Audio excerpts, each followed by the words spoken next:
Bismillah, Assalamualaikum warahmatullahi wabarakatuh. Selamat pagi, salam sehat untuk kita semua. Pada kesempatan kali ini kita akan belajar tentang asas kewarganegaraan. Asas kewarganegaraan berdasarkan ini asas kewarganegaraan umum ya. Berdasarkan Undang-Undang Nomor 12 Tahun 2006, di mana tentunya ada ius sanguinis, ya, ius soli, kewarganegaraan tunggal, terus lagi kewarganegaraan ganda. Saya akan bahas tentang kewarganegaraan tunggal dan ganda. Tentu teman-teman kalau kita bahas tentang ius sanguinis, mungkin teman-teman juga sudah tahu ya. Ini berdasarkan keturunan ya, keturunan. Ya, gini aja deh. Keturunan. Kalau ius soli kemarin apa? Ius soli itu apa? Ius soli itu berdasarkan tempat lahir. Saya nggak mau bahas lagi ini sebenarnya.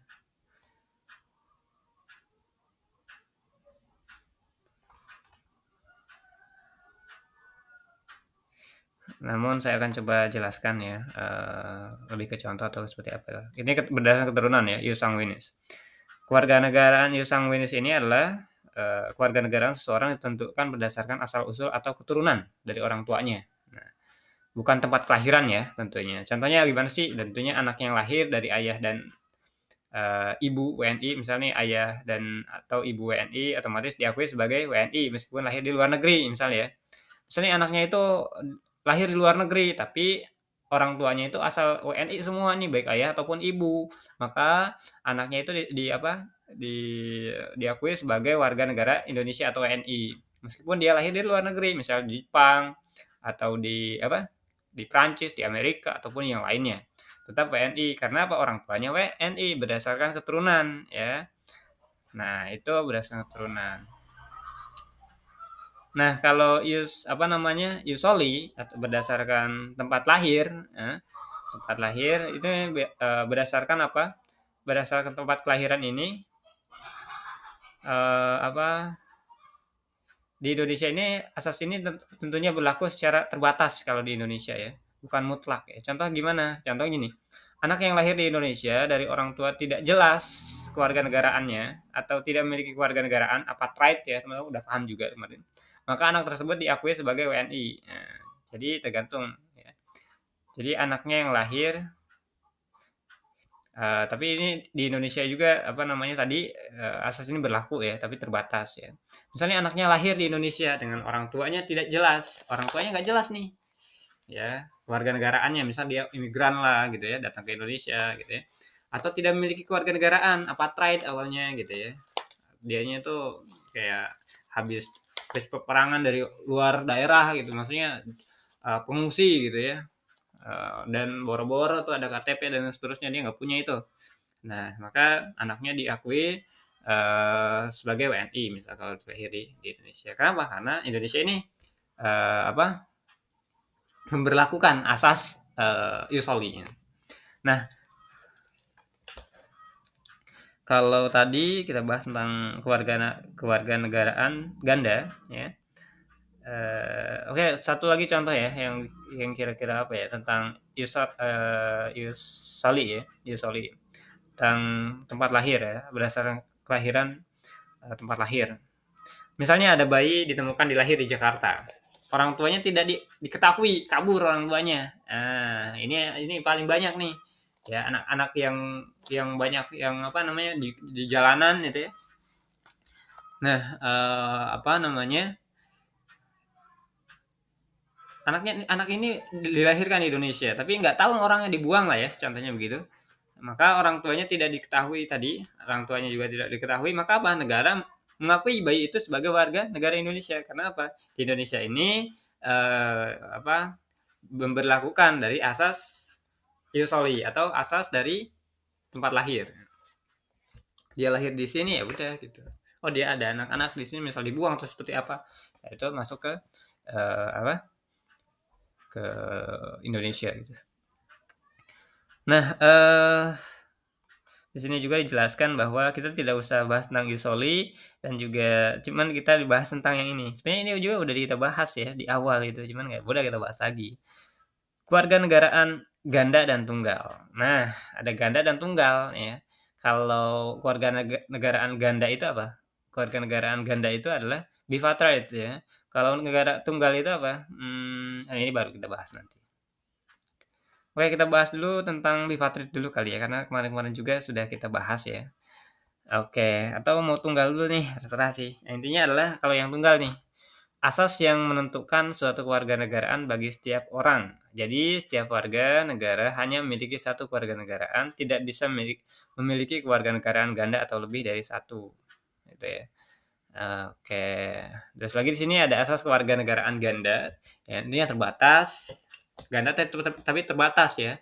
Adalah asas yang menentukan kewarganegaraan ganda atau lebih dari satu kewarganegaraan bagi apa? Bagi anak-anak sesuai dengan ketentuan yang diatur dalam undang-undang, di mana kewarganegaraan ini hanya bisa dimiliki ketika masih anak-anak, dan setelah anak tersebut umur 18 tahun, maka ia harus memilih atau menentukan salah satu kewarganegaraannya. Nah, kemarin juga ada tugas tuh tentang ini. Ya, gitu ya. Jadi apa? Ini bisa ya seorang ini memiliki kewarganegaraan ganda ya, asalkan apa? Jika lebih dari 18 tahun maka tidak bisa lagi gitu ya. Jadi seseorang memiliki kewarganegaraan ganda ini bisa sampai dengan usia 18 tahun. Intinya begitu kira-kira ya. Itu berdasarkan undang-undang di Indonesia gitu. Oke, kita akan bahas tentang kewarganegaraan ganda bipartite ya. Di mana kewarganegaraan ganda bipartite ini ya, seseorang memiliki dua kewarganegaraan, kan ganda itu namanya ya. Sekaligus nih dalam Undang-Undang Nomor 12 2006, kewarganegaraan ganda hanya berlaku terbatas untuk anak-anak. Nah, ini ya. Tadi ganda hanya terbatas untuk anak-anak saja. Nah, di mana anak hasil perkawinan campuran antara WNI dan WNA bisa punya kewarganegaraan ganda. Jadi gini, dia tuh nikah nih antara warga negara Indonesia dengan warga negara asing, misalnya orang Indonesia dengan negara Jepang ya. Apa namanya, dia bisa punya dua kewarganegaraan, atau dia bisa punya ganda kewarganegaraan. Tapi sampai berapa? Sampai dengan usia 18 tahun atau sudah menikah. Mau itu 15 tahun, kalau sudah menikah ya udah. Gitu ya. Itu intinya adalah sampai 18 tahun. Namun saat sudah berusia 18 tahun, ya tentunya tadi, atau sudah menikah, ya anak tersebut harus memilih salah satu kewarganegaraannya. Tadi kalau kita contohkan Indonesia atau negara lainnya gitu, negara yang tadi saya sebutkan, atau negara Jepang kan gitu ya. Oke, ini setelah kita ambil contoh dari ini dulu, karena tadi di akhir ini. Langsung kita asas kewarganegaraan tunggal. Nah, kalau tunggal ini adalah Indonesia menganut asas kewarganegaraan tunggal. Artinya apa? Setiap orang diharapkan intinya hanya memiliki satu kewarganegaraan. Nggak boleh tuh dua atau tiga, malah nggak bisa tuh. Di Indonesia itu diharapkan semua orang itu memiliki kewarganegaraannya satu gitu ya. Hanya memiliki satu kewarganegaraan maksudnya.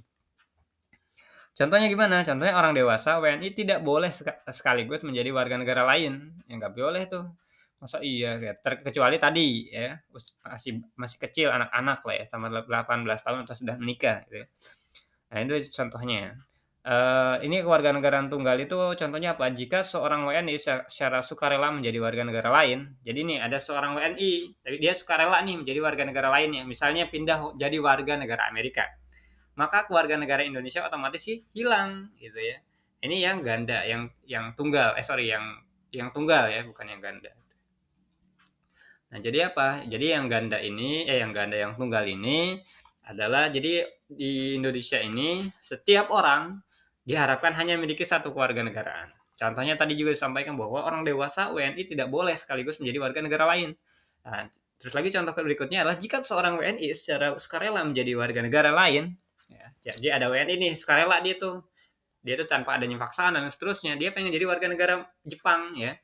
Misalnya dia pindah jadi warga negara Jepang atau Amerika lah bahasanya, maka apa? Maka warga negara Indonesia otomatis sih hilang gitu ya. Jadi di Indonesia itu hanya satu, istilahnya begitu. Kecuali ganda itu tadi boleh sampai 18 tahun atau sudah menikah. Saya rasa itu kesimpulannya gimana sih? Oke, kesimpulannya adalah ius sanguinis itu tadi asas kewarganegaraan berdasarkan keturunan. Nah, sudah disampaikan juga ius soli asas kewarganegaraan berdasarkan tempat lahir atau terbatas di Indonesia gitu ya.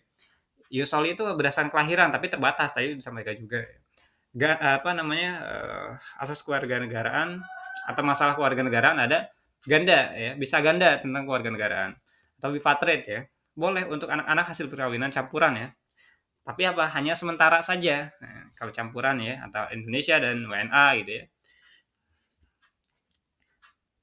Terus lagi kalau yang tunggal gimana? Ya, asas kewarganegaraan tunggal itu adalah pada akhirnya setiap orang hanya boleh punya satu kewarganegaraan. Kalau dia berpindah ya udah hilang tuh kewarganegaraan asalnya. Saya rasa itu demikian. Terima kasih. Demikian itu saja. Terima kasih dan tetap semangat untuk kita semua. Terima kasih.